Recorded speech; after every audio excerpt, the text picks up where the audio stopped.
Assalamualaikum warahmatullahi wabarakatuh.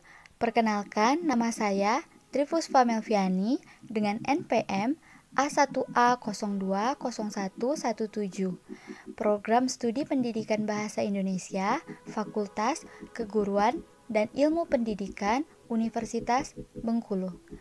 Pada video ini, saya akan menjelaskan tentang salah satu budaya yang ada di daerah saya untuk memenuhi tugas ujian tengah semester mata kuliah Kebudayaan Indonesia dengan dosen pengampu Bapak Fitra Yopika, MPD. Budaya Rejang Aksara Kaganga. Suku Rejang adalah salah satu suku bangsa tertua di Sumatera. Suku Rejang mendominasi wilayah Kabupaten Rejang Lebong, Kabupaten Kepahyang, Kabupaten Bengkulu Tengah, Kabupaten Bengkulu Utara, dan Kabupaten Lebong. Berdasarkan dialek yang dimiliki bahasa Rejang, Rejang atau Rejang adalah anggota dari cabang bahasa Melayu atau Malayo Polinesia yang diucapkan oleh sekitar 200.000 orang di Pulau Sumatera, Indonesia, di beberapa wilayah di Provinsi Bengkulu, sekitar Argamakmur, Muara Aman, Curup, dan Kepahyang, dan juga di Musirawas. Di wilayah Provinsi Sumatera Selatan ada 5 dialek utama Rejang, yaitu Lebong, Musi, Kebanagung, Pesisir, dan Rawas. Tentang aksara budaya bahasa, pastilah setiap daerah di Indonesia memiliki berbagai keistimewaan dialek bahasanya, baik secara ucapan maupun tulisan sendiri. Begitupun dengan dialek bahasa aksara Rejang, yang merupakan warisan budaya adat yang terus dilestarikan turun-menurun sampai sekarang. Aksara Rejang Kaganga adalah alfabet suku kata.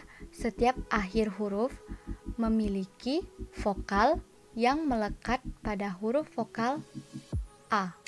Vokal lain dapat diindikasikan dengan menggunakan berbagai dialek yang muncul atas atau di bawah konsonan. Kaganga diciptakan oleh Mervyn A. Jespen pada tahun 1926 sampai 1975. Antropolog di University of Hull, Inggris, dalam bukunya Folk Literature of South Sumatra, Rejang Kaganga Text, Canberra, The Australian National University, pada tahun 1964. Istilah asli yang digunakan oleh masyarakat di Sumatera sebelah selatan adalah Surat Ulu. Aksara Surat Ulu diperkirakan berkembang dari aksara Palawa dan aksara Kawi yang digunakan oleh Kerajaan Sriwijaya di Sumatera Selatan. Mengapa Kaganga orang Rejang menyebutnya sebagai Surat Ulu? Karena di Surat Ulu masyarakat mengungkapkan banyak hal, di antaranya seperti silsilah keluarga, mantra-mantra, pengobatan, tuah untuk ayam sebelum disabung, ramalan tentang nasib dan sifat manusia, hingga ajaran agama Islam, hukum adat, ataupun rukun aji. Aksara Kaganga merupakan sebuah nama kumpulan beberapa aksara yang berkerabat di Sumatera sebelah selatan. Aksara-aksara yang termasuk kelompok ini adalah antara lain aksara Rejang, Lampung, Rencong, dan lain-lain. Menurut Bapak Sarwit Sarwono, peneliti aksara Kaganga dari Universitas Bengkulu di kota Bengkulu, aksara Kaganga atau aksara Ulu menyebar mengikuti aliran Sungai Musi sebagai dampak mobilitas penduduk waktu itu. Berdasarkan dokumen Eropa, aksara Ulu diperkirakan berkembang pesat di Sumatera bagian selatan pada abad ke-16 Masehi sebagai perkembangan dari aksara Palawa dan Kawi. Aksara Kaganga sendiri banyak berkembang di Sumatera dan Sulawesi. Itu menandakan aksara Kaganga berkerabat dengan aksara Batak, dan Bugis. Sementara wilayah di luar Sumatera dan Sulawesi seperti Bali dan Jawa menggunakan aksara Hanacaraka. Berbicara tentang perbedaan utama antara aksara surat Ulu dengan aksara Jawa ialah bahwa aksara surat Ulu tidak memiliki pasangan sehingga jauh lebih sederhana daripada aksara Jawa dan sangat mudah untuk dipelajari. Rejang alfabet yang dikenal dengan Kaganga tidak hanya digunakan oleh suku Rejang yang berdomisili di Provinsi Bengkulu saja, tetapi juga digunakan oleh orang Lampung dan Kerinci. Orang Rejang menyebutnya sebagai surat Ulu, orang Lampung menyebutnya Hat Lampung, dan di Kerinci, Jambi dikenal sebagai tulisan rencong. Aksara Kaganga terdiri dari 27 buah tuah, 19 huruf tunggal, 8 huruf pasangan atau huruf ngibang, dan 13 tanda baca. Nama Kaganga ini merujuk pada 3 aksara pertama yang mengingatkan kita kepada urutan aksara di India. Aksara yang satu ini terbilang cukup unik, dengan bentuk yang sangat unik. Aksara ini dimulai dengan huruf K dan diakhiri dengan huruf Nya. Selain itu, masih ada kumpulan huruf gabungan atau diftong yang lain seperti mba, nga, dan lain-lain. Cara menulis huruf Kaganga berdasar aturan yang baku adalah dari arah kiri ke kanan. Cara menulis per huruf dimulai dari sudut kiri ke arah sudut kanan, namun untuk huruf yang tidak bergaris miring atau tegak lurus, aturan tersebut tidak berlaku. Berikut ini saya akan menjelaskan tata cara penulisan huruf.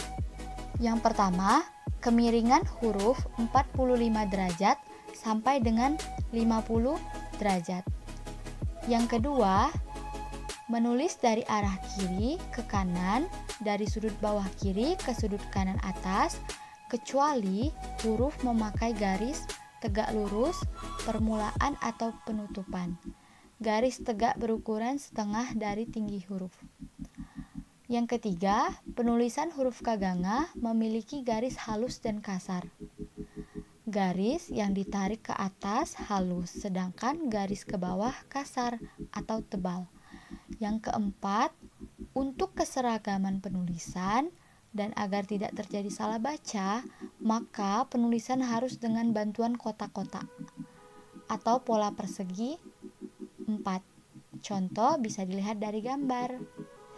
Yang kelima, setiap penulisan kata harus diatur jarak 1 atau 2 huruf ke kata berikutnya. Yang keenam, awal penulisan yang menggunakan huruf E, I, O, dan U harus menggunakan huruf A dengan merubah bunyinya. Yang ketujuh, huruf Latin yang tidak terdapat pada huruf Rejang adalah F, V, Q, X, Z. Untuk menggantinya dipergunakan huruf F dan V dipergunakan huruf PA, PA atau PA. Huruf Q dipergunakan huruf K. Huruf X dan Z dipergunakan atau diganti dengan huruf SA. Yang kedelapan, dalam huruf Kaganga tidak dikenal istilah huruf besar dan huruf kecil. Baiklah, itulah tadi tata cara penulisan huruf Kaganga yang baik dan benar agar tidak terjadi kesalahan saat ingin mencoba menuliskannya. Pada zaman dahulu, aksara Kaganga ditulis pada media bambu, bilah bambu, batu, kulit kayu, rotan, bilah rotan, serta tanduk. Masyarakat menggunakannya untuk menuliskan doa-doa, mantra, teknik bercocok tanam, pengumuman, cerita rakyat, sejarah, informasi yang akan dikirimkan secara pribadi atau kepada masyarakat luas. Namun saat ini huruf kaganga menjadi motif di batik, mulai dari batik yang dipergunakan anak sekolah dasar, anak sekolah menengah pertama, dan anak sekolah menengah atas, hingga batik yang dipergunakan oleh pegawai negeri sipil.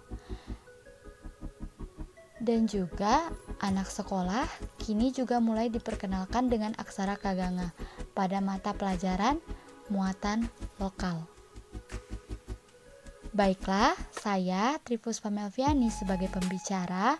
Jika ada salah kata saya mohon maaf, kepada Allah saya mohon ampun. Terima kasih atas perhatiannya. Saya tutup. Wassalamualaikum warahmatullahi wabarakatuh. Terima kasih.